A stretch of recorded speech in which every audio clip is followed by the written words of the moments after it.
Believe me, I never felt a pea.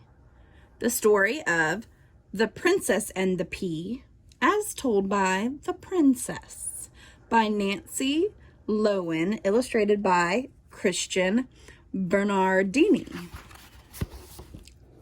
Believe me, I never felt a pea.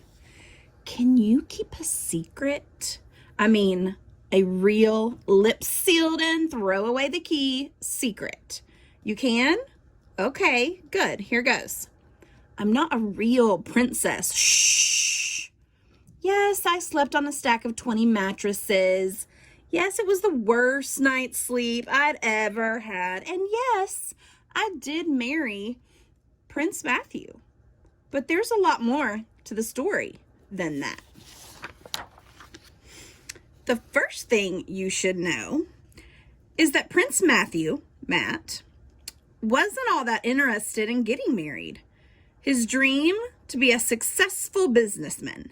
He came up with one crazy idea after another, turning the royal castle into a hotel, opening a restaurant that served only purple food, creating self-cleaning horse-drawn carriages.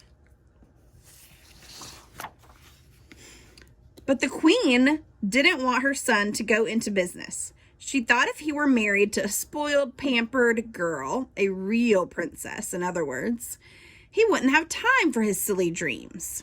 She traveled all over testing princesses to make sure they were the real thing.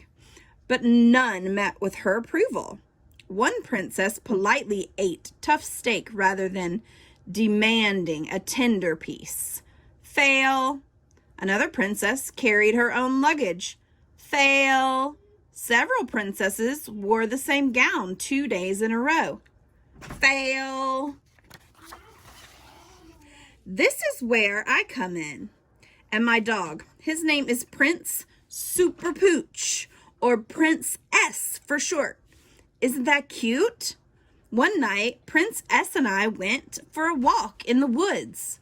Suddenly, crack, boom, flash, a storm came up. We needed shelter, and I knew the castle was nearby. I picked up Prince S and made a run for it.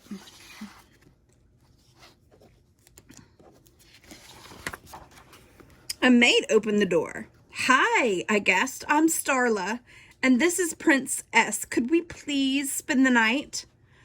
Ah, another princess, the maid muttered in an unfriendly way. Follow me.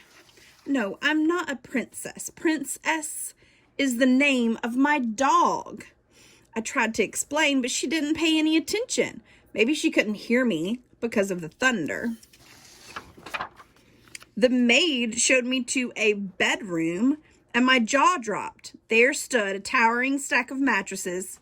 Excuse me, I said, but I don't need anything so fancy. Really, just throw a sleeping bag on the floor and I'm good. The maid sniffed rudely and left. I carefully counted the mattresses, 20 in all.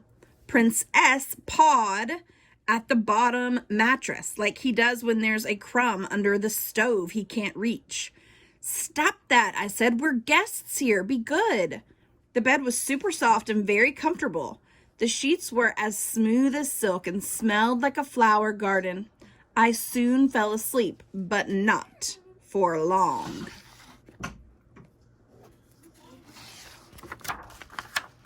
I must have rolled over a little too far because the next thing I knew, thwack, I hit the floor hard.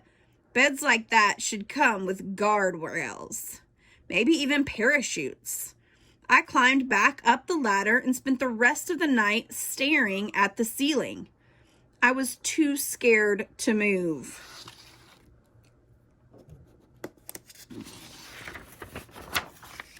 The next morning, I was tired and cranky.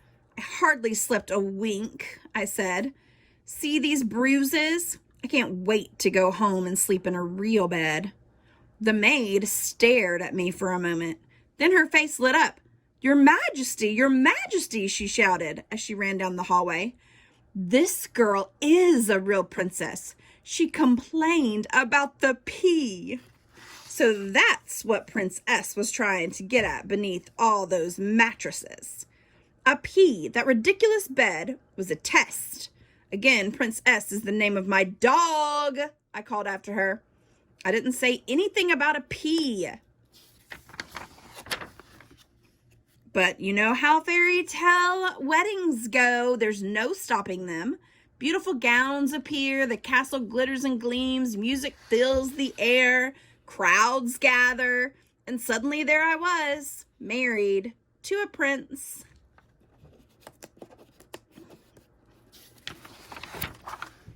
Luckily, Matt and I love each other, and married life hasn't caused him to give up his dreams.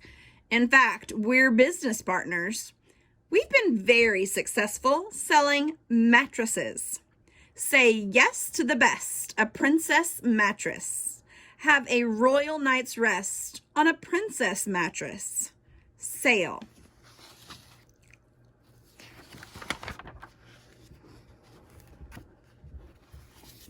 Believe me, I never felt a pea. The story of the Princess and the Pea as told by The Princess by Nancy Lowen, illustrated by Christian Bernardini.